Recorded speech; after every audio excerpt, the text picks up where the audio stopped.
Okay, great. So welcome to our session. Thank you for being here. Good afternoon. My name is Ben Ma. My name is Molly Ho. So we're both student of University of Minnesota Twin Cities campus.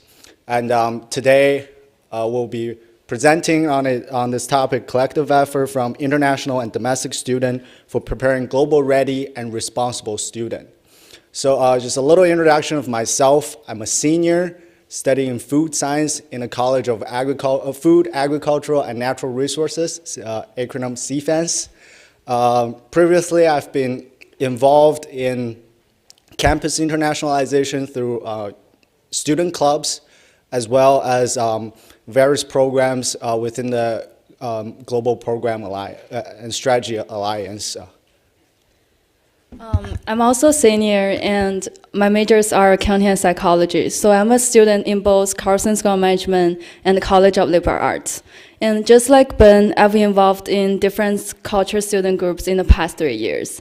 And our experience and observation of these student groups really encourage us to do this project about campus internationalization. Okay, so let's start here with so a little background. I'll go through this real quick.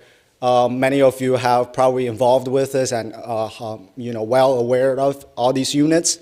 So we have a lot of established units on our campus, and what we call them as infrastructures that's been settled. For example, for immigration advising, anyone would say that would be ISSS, right? International Scholar Student Services. I'll have campus living, various programs that bring students together. And that will have, we have two here. One is on the student union activities, and Global Gopher is a recent new program that's under ISSS. And we have academic support, Minnesota English language program that's focused on international student English as second language training, and university writing studies. And lastly, we have sort of the umbrella group, GPS Alliance, as the to internationalizing curriculum and our campus. And Global Minnesota is also some outside university local communities that bring students together, providing campus living or community living events.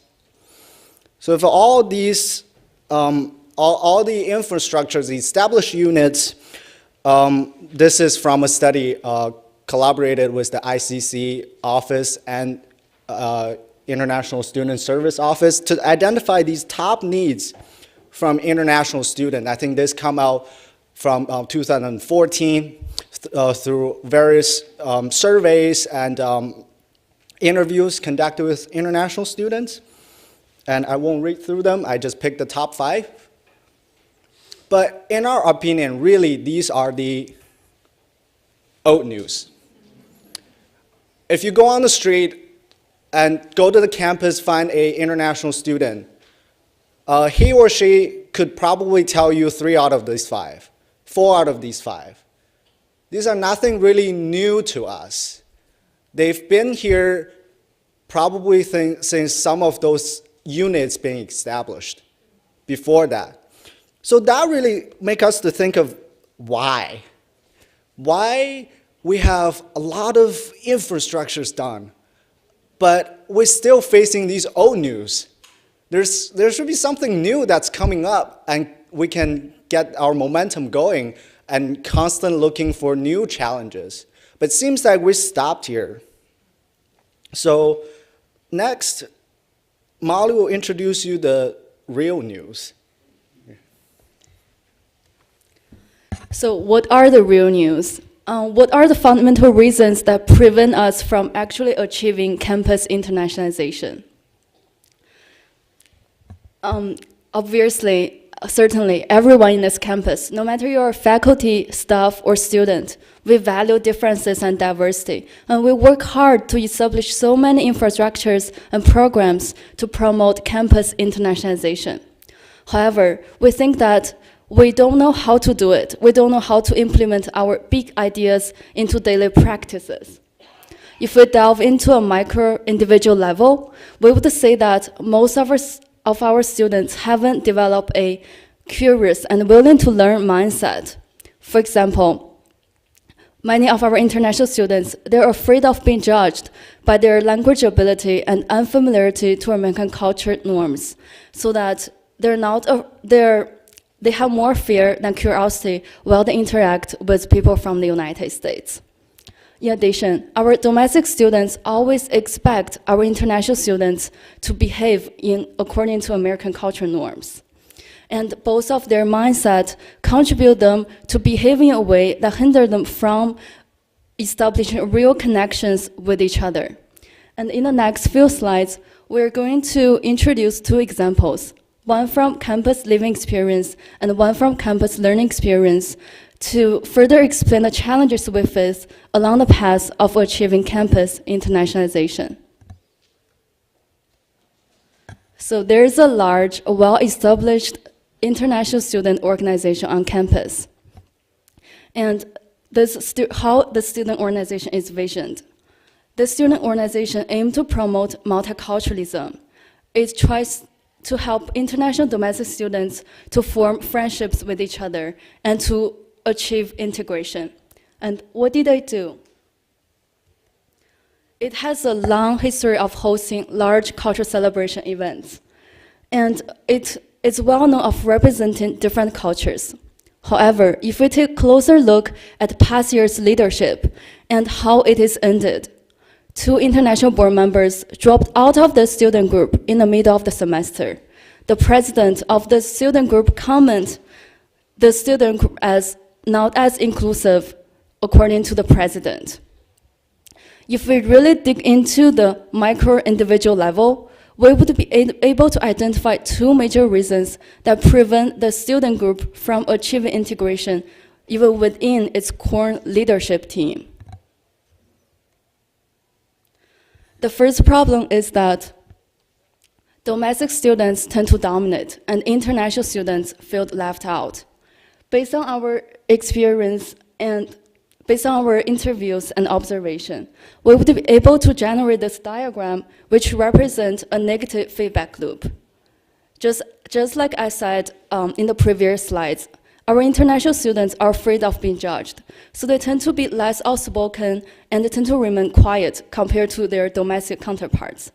And their domestic counterparts view them not as capable. To meet the high standards and expectations of the student group, the domestic students start to take the lead in various leadership activities, and international students feel that their opinions are not valued. They feel less and less confident of speaking up for themselves and perform various leadership activities. As a result, the participation from international board members become less and less, and it prevents them from participating into core leadership activities. The next problem is domestic board members expect everyone to work in an American way, and international students try to assimilate into local culture. From our interview, every single international student, they said that they wanted to fit into American culture and to be more American. And in addition, our domestic board members expect our international students to be direct, to speak up for themselves when they have something to say, and to be proactive and to take the lead in performing leadership roles. However, some of our international students, they're not comfortable of being direct or to speak up for themselves or to take the lead in performing leadership roles. Therefore, their expectations of being more American from both sides contribute to this single-sided fit-in into American culture phenomenon. As a result, the cultural norms and leadership styles from our international students' cultures are missing, and we have this American homogeneous culture within this cross-cultural leadership team. After we identify the 2 problems, we observe that even within this frontier of achieving campus internationalization, the gap between international and domestic students still exists. we hope that after we train our students to have the mindset, to have the open-minded mindset, to learn from each other, we will be able to gradually close the gap between international and domestic students and eventually achieve integration. And next, I will pass to Ben to talk about campus learning experience. All right, let's continue here with the learning side of student university experience. Here, I interviewed faculty fellows from this TED initiative, which is called Teaching Across Differences. This is a first-year program in the College of Food, Agriculture, and Natural Resources. It's a faculty mentor program. First year included 18 faculties with 3 cohorts. They're table leaders during the discussions.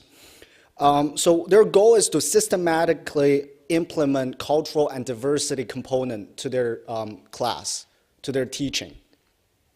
And they meet every 2 weeks to talk about strategies to develop new tricks that can really implement to classrooms and emphasize on these differences as excellence. So some of their trademark events or their activities are tours and case discussions. So for example, I interviewed this professor who teaches an urban agricultural class.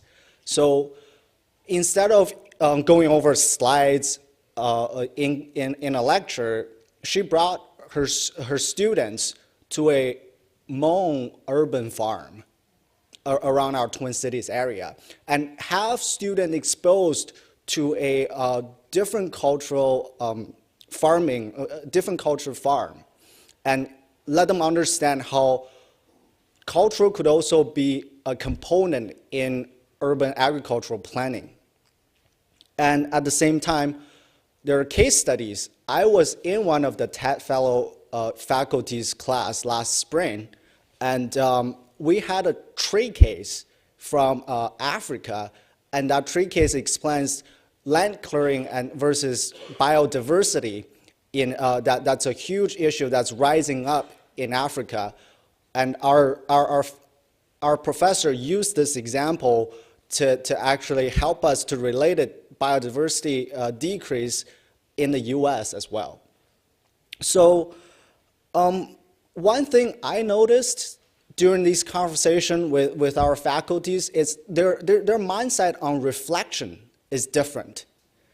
And some faculties really push hard on reflections, and they'd like their students to reflect on these intended components, this cultural diversity component, and help students to guide them through this process of, first of all, being challenged to a different perspective, and then gradually understand it, and finally use them as strength. But some other classes didn't really focus on reflections, and students were not guided through on this process, which could be improved, and this actually accounts back to the faculty's teaching philosophy of whether you're just throw material to students and let them to digest by themselves, or they're an addition effort in this process of guide them through this journey.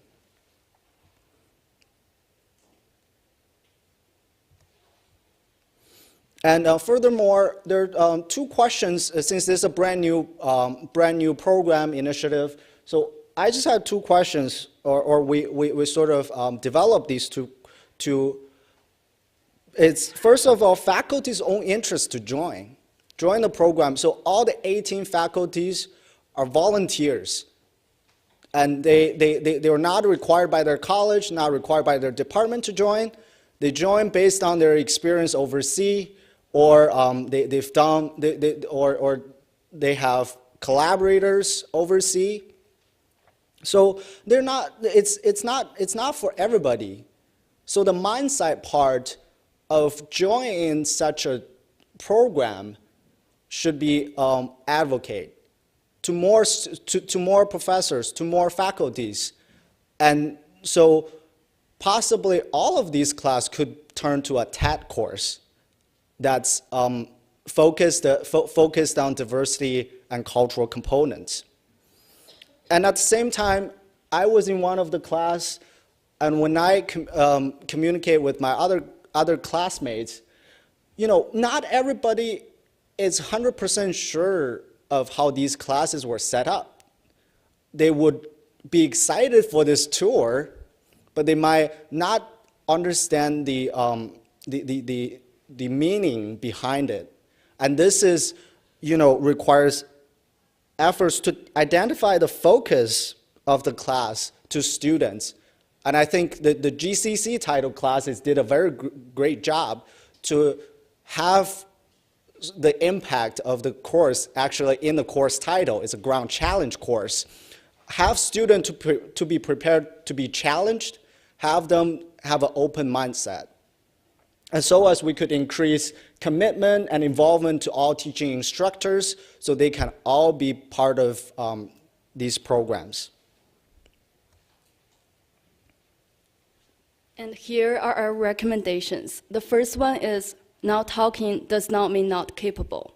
Instead of having a single channel of communication, for example, having large discussion meetings, we encourage to incorporate other communication channels from other cultures.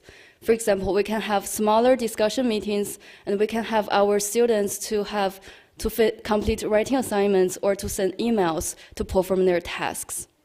The next recommendation is minimize fit-in concept. Stop Americanizing. Our international students should take pride and value of being international. We should encourage both international and domestic students to learn from each other rather than have a single-sided input of culture. And last recommendation or slogan, this is really what we're cheering for, is involve the 90%. And the 90% is a rough proportion of our domestic student on our campus. We tend to do more trainings and to help international students. We have more resources to get exposed to different culture, but there should be, or there could be improved that domestic student can be exposed to more. And it could happen both during learning and living on campus. We have a globalized campus here too. It doesn't have to be always in classrooms. So that student participating awareness, if we can establish that mindset, then the behavior will follow. And lastly, I'd like to talk, just briefly touch on this future goal, or what we would call an ultimate goal. It's to prepare not only global ready student, but global responsible student. We build up this pyramid, and we have infrastructures, the established units, and then, or integration. By integration, it means to integrate international and diversity component completely to this campus. And we believe that this is essential to prepare global ready student. This is an essential step that we have to pass on to get to the next level.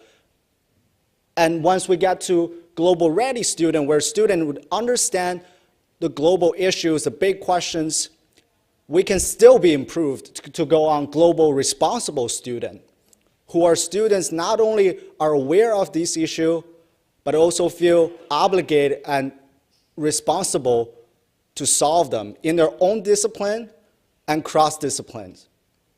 So in this way, we're preparing not only just people knowing the world, but people that could go on and change the world.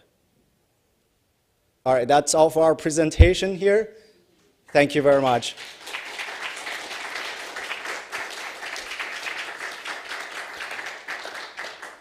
So next, we're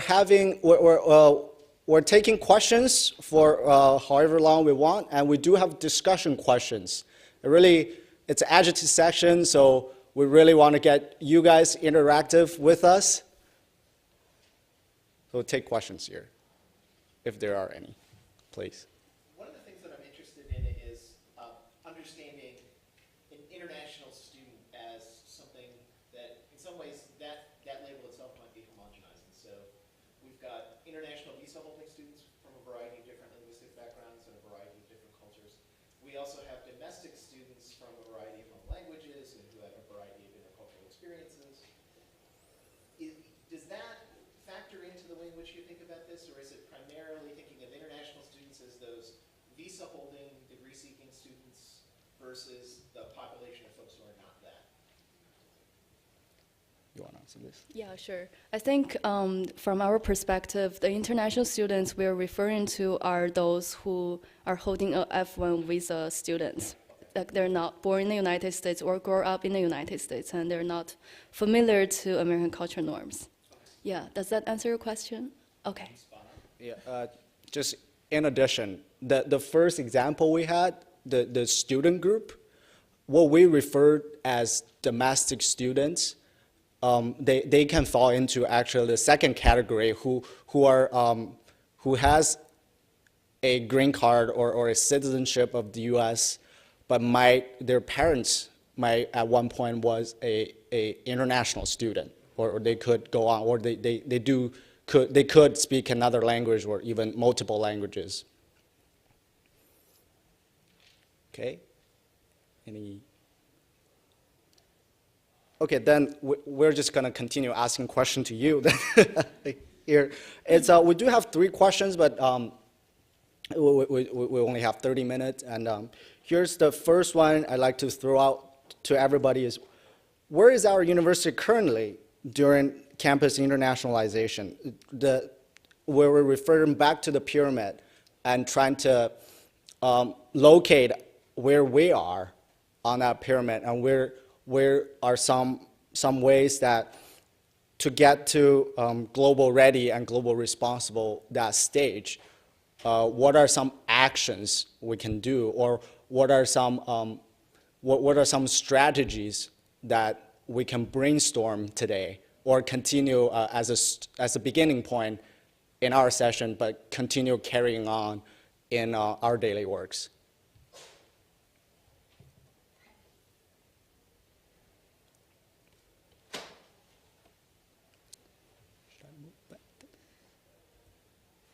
Back to this.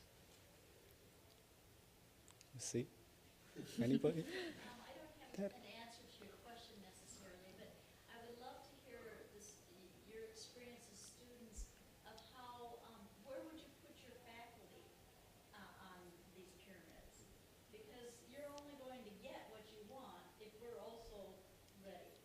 So maybe if you could share your opinions, that would be helpful.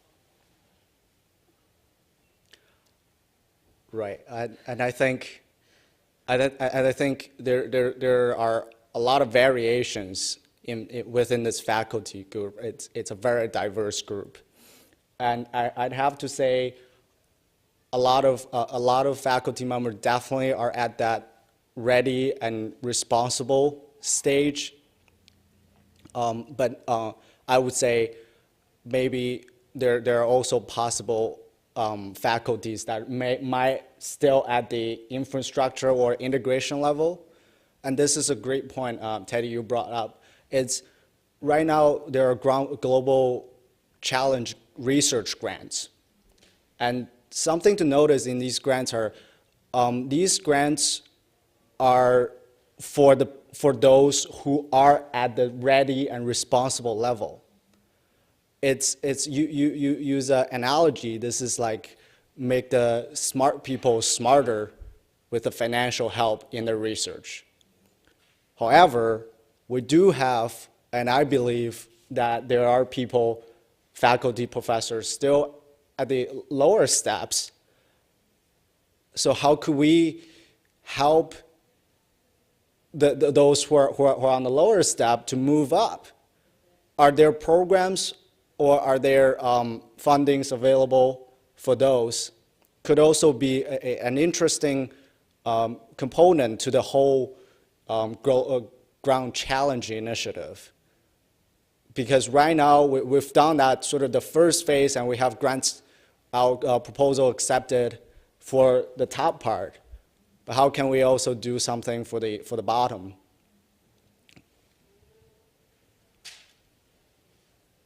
And the reason why I ask that is I think, I still hear some faculty say, well, I teach fill in the blank. It has nothing to do with global work, or it has nothing to do with the grand challenge.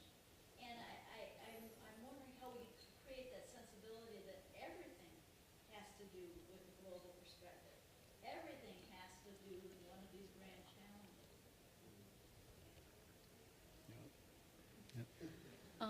I think we should incorporate the global aspect into classrooms. For example, our faculty should focus on how to bring international and domestic students together. They don't have to teach how to be global responsible, but they can certainly use their strength and their power to bring domestic and international students together in their class, which is something that we need to let our faculty to know that it's really important and essential for them to bring international domestic students together in the classroom. Yeah.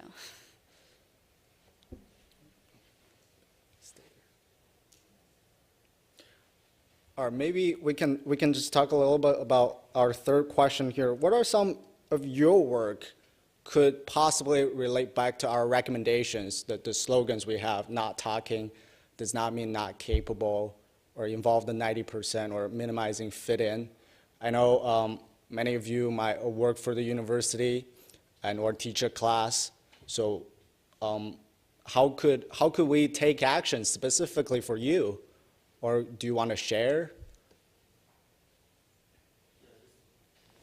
Yeah, I think it seems like, my program has lots of domestic students, and it seems they also have their own definition of internationalization. And that part could be also incorporated in our field. And also, same time, this is very complicated, but I found it. It seems like, according to my observation, there is diversity in international student community too. And then we don't want to go in detail many, the branches, but in many cases, it seems whenever we have an international student event, many of my colleagues said, "Oh, the event is international. I'm not international." And I suggested my supervisor recently, let's start using global and diversity. Then it's going to be like a GPS alliance, global alliance. It's going to be more inclusive term. So international is a great term, but sometimes American students feel like, oh, I'm not Fulbrighter. I've never been to study abroad. So my recommendation could be global might be the best word rather than international. Sometimes, not all the time though. But Great. Anybody else? Meredith? Well, I think it's interesting that anytime there's a sort of a majority, minority, no matter what it is, could be men and women or domestic and international. But if it's the smaller group, the minority group that's saying, we want change, it's more easily dismissed. And it seems to me it's important to include domestic students in this sort of advocacy, which is, let's consider everybody's needs in the classroom. And I'm just wondering if there's domestic students that are interested in your work, or do you have allies in that sort of majority culture, or do you feel like it's still the international students who are sort of talking to each other about this as opposed to the bigger group? Well, certainly. Actually, on my way here this afternoon, I was on the bus with another food science classmate of mine, and she's from Wisconsin. She was enrolled in one of the programs that helping establish infrastructure, mostly food and agricultural infrastructures in Mali, Africa, and she went on that trip 2 years ago, but she's continuing involving in the process. And her goal as a career or life would be working for the United Nations Food and Agricultural Organization as an officer or as a researcher. So there are domestic students put in the sense that wanted to involve, but I think there are not enough resources And by resources, it means they're needed to be guided, like those reflections that did after the activities. There need to be some kind of guidance through from the university, from instructors, that can help students to immerse in a more, to think differently. And I think some great examples are the Global Ground Challenge courses, and possibly other on the living side, there could be more activities that can connect these two groups. But I think definitely there are interests out there, and there are already global responsible students in our student population already. All right, I think we're at the time, and thank you very much for everybody.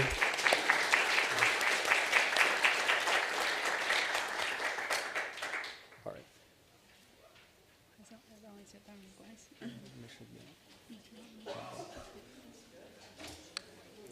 Oh, yes, if you're interested in our diagrams, there's a chair back there with a stack of, oh, it's over here.